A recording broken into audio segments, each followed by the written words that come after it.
We're about to spend a week with two social media obsessed teenagers. I think I spend way too much time on my phone. I just scroll and scroll and scroll. It's terrible.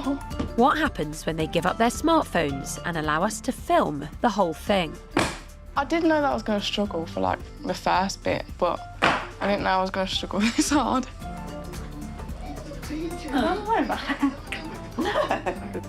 Lots of kids say they see stuff on their phones they don't like, and social media companies stand accused of not doing enough to protect them. Kind of just stains your brain, and it's all you think about for the rest of the day. We are asking a private company to moderate themselves, which is like asking a tiger not to eat you. Calls to restrict our kids' use of smartphones are growing. I personally would ban them, and I think we need government directive to do that. But is a ban really the answer? I don't think we should expect kids to use their phone less, because we're not, I'm not, you're not. I don't think anyone is.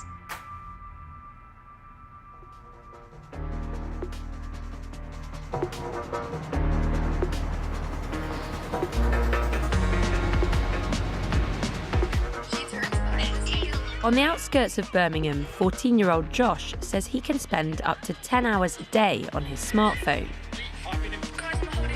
He messages his friends and scrolls through hundreds of TikTok videos. It's pretty much like my best friend. Like, I use it every single day. I always have to have it next to me because, like, I won't get scared that I'm being, like, left out or something. During the week, Josh's mum makes him leave his smartphone downstairs at night. But at the weekend, it's a different story. I'll, like, watch my phone throughout the night. My phone will be, like, constantly going off, which will wake me up, and then I'll have to check it just to see if I'm not, like, missing anything important. And normally at 4 in the morning, it's not that important. He's very tired the next day because he's been up all night and he's not had enough sleep. Sometimes even when he's asleep, you can go in and he's still holding the phone and it's still playing a TikTok video or something. A few miles away, 13-year-old Kia is also rarely off her phone. When I'm not at school, I probably use it like a lot, like most of the day. She scrolls through dozens of videos an hour and chats to friends and family around the country. Sometimes I stay up all night, maybe until about like 5 a.m, watching TikTok or playing games or watching Netflix or anything like that. I just scroll and scroll and scroll. It's terrible. Sometimes I'll go to my sister's and the family will meet there, and she'll just go upstairs and be on her phone. And that's the time when I feel like I would like her to just put the phone down and have her family time. Many of us are obsessed with our smartphones. But what's the impact on our kids? From looking at Kia and Josh's social media feeds, they're not seeing anything that's too bad. But as the BBC's disinformation and social media correspondent, I've seen countless harmful posts that many teenagers have been exposed to, and I've investigated the part they've played in violence, suicide, and even murder. A third of 8 to 17-year-olds in the UK say they've seen something worrying or nasty on social media in the past year. What are the things that people are most worried about? People are most worried about violent content, and what we hear from children as well is that it's often the case that they see this violent content as unavoidable. Access to pornography is also one concerning area where children are accessing pornographic content younger and younger in age. Tends to be a minority of them that get exposed to the most harmful content. What we know, however, is that once you're exposed to that harmful content, it becomes unavoidable. Radical moves are being proposed to protect kids around the world. Florida's banned social media for under 14s. France is talking about a smartphone ban for under 13s. And in the UK, calls to delay giving kids smartphones are growing. So what would it look like if we take kids' phones away? I'm about to conduct a not very scientific experiment to help me find out. In Birmingham, smartphone obsessives Josh and Kia have agreed to give up their phones, tablets and personal laptops for a week. I feel quite nervous about it because then it's just not gonna, it's gonna be like really weird not being able to like message everyone every day. I think my main feeling will definitely just be being bored, because when I'm feeling bored, I'm just like, oh, I'll go on my phone. So let's start with your phone. And it goes... Oh! Got everything else. Thank you very much. Their mums will look after all their devices. I think she's going to go stir crazy by the end of the week. But we'll see. I'm quite excited to see what's going to happen. I'm not going to lie. We're giving both teenagers brick phones with no internet access in case there's an emergency. So this is your new phone. What? A very old phone. Do you like it? Yeah. There's only numbers. No, it's like being a kid when I was a kid. Do you know how to turn it on, Josh? I have no clue. It's like Christmas. They've agreed to let us install cameras in their homes to see what happens.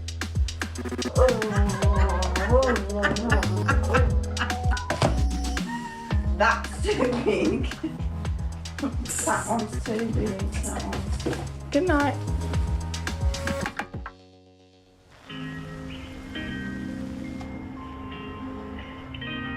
It's the first couple of days of our experiment.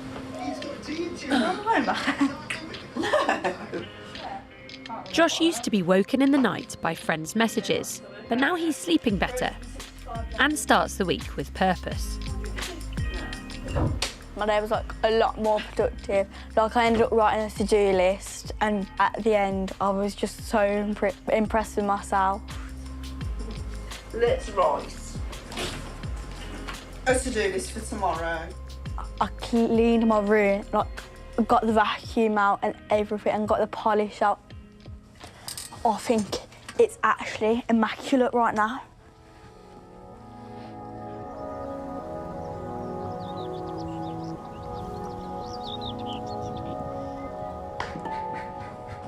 Did you get my table? Yes, because I'm not you. I don't forget everything. Across town, Kia's finding the first couple of days more difficult than Josh. As soon as you left, I felt like I was just like, I need my phone. And yeah, I was complaining a lot. So, back at I just describe it as bored and irritable. I don't know what to do. What about? I just don't know what to do. Find something to do. Around 2/3 of 12 to 17-year-olds in the UK say being online helps them build or keep friendships. Many of Kia's friends don't live close by, so without her phone, she feels lost. I'd usually just FaceTime my friends, and I was missing that the most. I love FaceTime with my friends and just playing like games with them. She's agitated in a way. She's a little bit more snappy as well. It's not easy for Kia because her mum's on her own phone all the time. We all use them now to do everything from paying bills to ordering food. Tonight, dessert's on the menu. What do you want? I need the phone to look. You're not allowed. No, but I can't choose when you're just reading it out to me. I think right now I'm jealous of her because I can't go on my phone. Oh, I need to look. We'll have a look then, but you're not touching it. Okay, I won't touch it, you move it. I'm not gonna touch it. I didn't know that I was gonna struggle for like the first bit, but I didn't know I was going to struggle this hard. Oh no, get off. What are you doing? Can you go across? You millennials. If we took phones away from children, I don't think we would overnight have happier children. Young people say the phone is the solution rather than the cause of the problem. So it's how they relax when school is stressful, or how they get in touch with their friends when they're feeling lonely or worried about something. It's one thing to control how much children use their phones at home, but what about at school? Guys, put your phones away, please. Here at the Q3 Academy in Langley, just outside Birmingham, head teacher Peter Lee oversees a strict policy. Good morning. Are we Langley-licious today? At the start of every day, students' phones are locked in a safe, and phones found after this are confiscated for 5 days. I can see the kind of the criticism at times is it's draconian and so forth. I think, however, the benefits outweigh the negatives. The benefits for me are disruption-free learning. You know, I've visited some schools that allow children on iPads or their own devices at lunchtime, and they're just sat on a phone. Studies suggest it's too early to say whether taking away smartphones completely would improve performance at school. But students here say giving up their phones during the school day helps them focus. Social media is very addictive. You just sat there scrolling, and then the next thing you know, you've got like 3-4 hours. I just watch recommended video and I'm sat there for ages. I'm like, just one more minute. Yeah. One more minute turns into another hour. Many teachers are also worried that kids are being bullied on social media. Here at Q3 Academy, taking phones off students during the day doesn't stop arguments kicking off at night. I would say 50% of our pastoral issues that the team deal with come from overnight or over the holiday especially, that have happened on social media, and then parents are saying this child said this about my child, and it's all on kind of WhatsApp or Snapchat and so forth.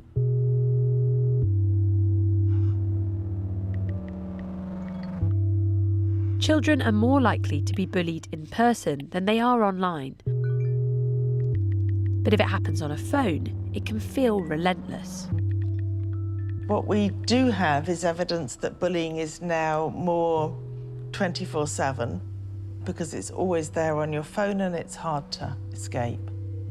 When it happens to you, it's more all-encompassing. I think that's notably worse than it used to be.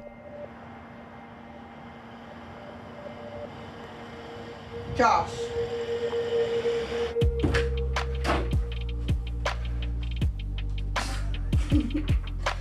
In Birmingham, Josh has resorted to desperate measures.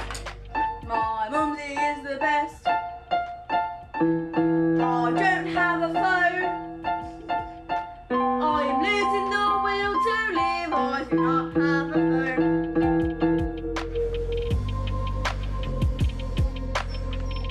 Kia's doing much better than she was and is using the time to get out of the house more. I love being outside, and I love going out for walks, I love going out to eat, I love going out shopping. It's actually a really nice day. Only a quarter of kids in England today say they play out on the street, compared with more than 3/4 of 55 to 64-year-olds who say they did. More cautious parenting plays a part in that. A lot of Kia's life is on her phone, simply because I don't let her hang out on the streets with her friends. Like, if she wants to go out with her friends, no problem. I'll go and grab your friend, I'll take you to the cinema, I'll pick you up afterwards. It's been good to just go out for a walk and spend time with my dog and my mum, just relaxing.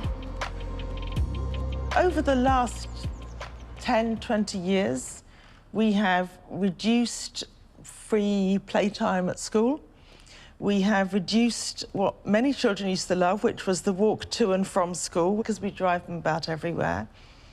They don't know where they can go and casually meet their friends in a way that, you know, parents are going to let them do. So they go on their phone. The more time kids and adults spend on smartphones, the more money the social media companies can make through ad revenue. They use computer systems called algorithms to recommend stuff they think we might like. based on the preferences of other users like us and also what we show an interest in. It's all to keep us coming back. But some of the content that can keep us gripped can also be harmful. Kai is 18 and says he's had violent and misogynistic content recommended on various social media apps since he was 15. Some of the stuff is just like really gratuitous violence, like... And you push it like it's a good thing. Kai's into boxing and martial arts, but he doesn't want to see the violent images he says the algorithms are serving up on Instagram and TikTok. Think back to when you're about 16, 15. What kinds of stuff would you tend to see on your social media feeds? All sorts, to be honest. It's like you just scroll, you know, you get a video after a video. It could be a dog, and then next minute it's just someone getting run over or a car crash or something like that. It's out of nowhere, spontaneous. Is it like you search something and it's come up, or is it like unexpected? On your feed, it escalates very quickly. You could like it, or you could comment your opinion, be like, I don't agree with this, but you'll still get even more and more and more and more and more. Kind of just stains your brain, and it's all you think about for the rest of the day. Like, I've tried like putting a little not interested thing, but then 3 videos later you'll get another one. There's nothing you can do, and it feels it's just weird. It ruins your mood, it makes you a bit numb, like, desensitizes you to everything. Kai's noticed how constantly watching harmful content can distort the views of young men his age, including about women. You're hooked on it, and then you watch it and you like it, then you'll get another video on it and another video on it, and all of a sudden it's your whole personality, it's your whole opinion, it's everything. Kai says his feeds look very different from those of girls he knows the same age. Why is that? Andrew Kwong worked at TikTok in Dublin for 18 months until 2022, as part of a team focused on protecting users. He and a colleague decided to check out what users on the app were seeing, including some 16-year-olds. If you're a female, a 16-year-old who live in London, they're just usually interested in the pop singers, the songs, makeup. Whereas it's very different for a teenage boy. And so stabbing, knifing type of content, sometimes sexual content, and of course, mostly with the misogynistic, sort of controversial hate content as well. Most content which is removed from TikTok for breaking the rules is done by artificial intelligence. Tricky judgment calls, though, require human moderators. TikTok says it had specialist moderators when Andrew worked there. He says he proposed hiring more. At the time, they were just like, great idea, good job, but it's too costly, we're not gonna implement it. So I was like, okay, I was kind of expected that, because if something involved an investment, and quite a lot of investment, and a change, it's very hard to persuade people. TikTok says 40,000 safety staff work alongside innovative technology, and it expects to invest more than $2 billion in safety this year. It says it doesn't use gender to recommend content, has settings for teens to block content that may not be suitable and set 60-minute limits, and doesn't allow extreme violence or misogyny. Meta, which owns Instagram, says it wants to give teens positive and age-appropriate experiences. It says it's introduced over 50 different tools and resources, including for parental supervision, limiting screen time and reducing sensitive content.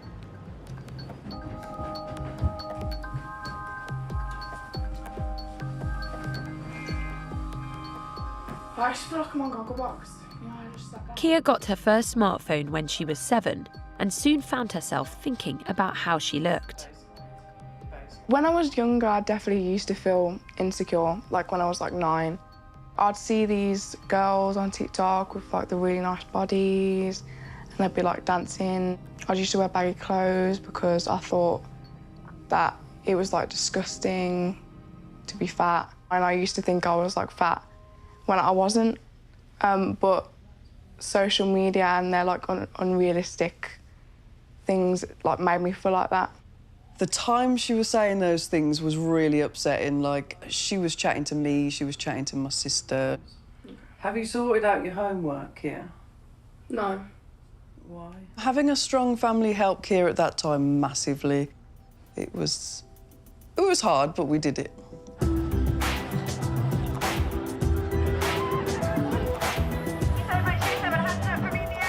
those in favour of banning smartphones for kids say they're fuelling a child mental health crisis.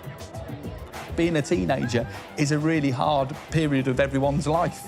And it's kind of with the tsunami of kind of social media on top of children. I think in maybe 20 years' time, 30 years' time, we will look back on mobile devices like we view cigarettes. I personally would ban them, and I think we need government directive to do that. The evidence isn't clear. In the last decade, kids' smartphone ownership has rocketed. And since 2017, there's been a rise in suspected mental health issues in children in England. But that doesn't necessarily mean smartphones cause poorer mental health. There's no convincing evidence for a causal link. We've been looking at this from a research perspective for years, if not decades, and we've not found those clear, like smoking gun, causal effects. When we do the surveys of young people's well-being, one of the top anxieties they report is academic pressure, which is definitely increased. Competitive pressures. They talk about worry about how they look, which we could link to the phone, we could link to broader consumer culture. There are lots of pressures on families and on children nowadays, of which, you know, the phone is a small, if very visible part. Right, should we make some dinner? What we having? Wraps. Back in Birmingham, Josh is spending more time with his mum, Carrie. It's been nice. I've really enjoyed spending time with Josh this week. I thought we were besties. We are besties. I don't usually cook with my mum because I'm always like thinking I've got more important things to do on my phone than I actually do. Like the more important thing is like getting to spend time with my mum. But it's still a struggle. Do you feel like you're missing out because you've not got your phone and everyone else is still talking to each other? And yeah, I do. Because especially like this is a generation where like everyone speaks on their phone. I think at the start of the week it was a lot more easier, but now I'm thinking that it's like a lot more tricky. Pretty much my whole life is on my phone, because like that's how like I organise things, like to go out with my mates, and to like that's how I have conversations that I might not be able to have at school. Always on that bloody phone. What? I'll remind you of this later, okay? I've tried my hardest around Josh not to really use my phone as much. I do tend to get lost in TikTok myself. You think, oh, I'll just have 10 minutes of looking, and then the next thing it's an hour and a half later, and I've maybe burnt a pizza or two. Kia's spending more time with her mum too.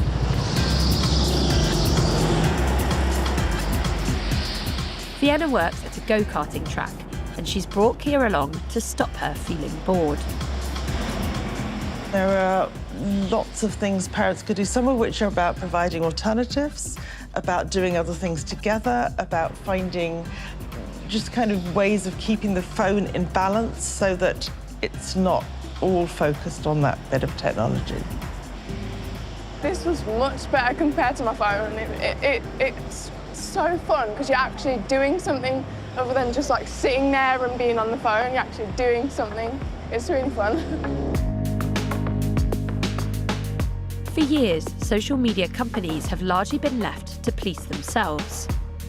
Andrew Kwong, who's worked at both TikTok and Meta, says that approach hasn't worked. We are asking a private company whose interest is to promote their product to moderate themselves, which is like asking a tiger not to eat you. Kids have to be 13 to get on most social media apps.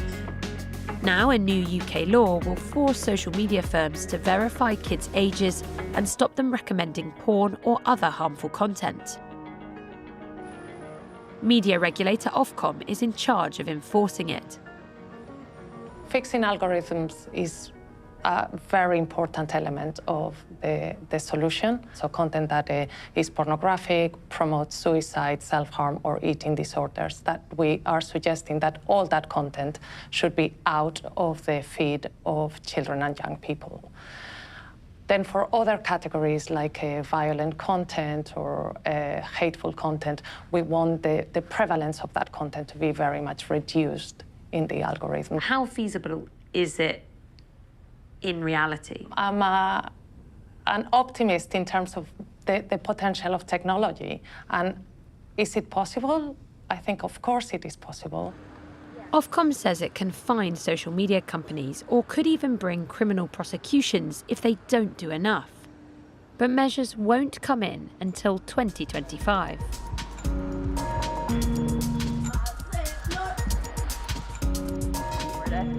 It's Saturday and I get my phone back today. The week without smartphones is over. How do you feel?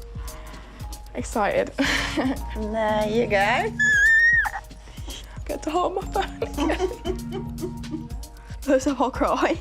On WhatsApp, I've got 62 messages from my drama group. It's so overwhelming checking everyone's messages. Makes me feel like good again. How does it feel having it back and seeing all the messages? I feel oof. I love it. I'm very happy that I finally got it back. I'm a little bit worried that we've already lost him back to the world of the phone. Like I've realised that social media is just not that great. I feel better when I'm not just scrolling and scrolling endlessly for hours. Our experiment has revealed how hard it is for kids and their parents to live without smartphones.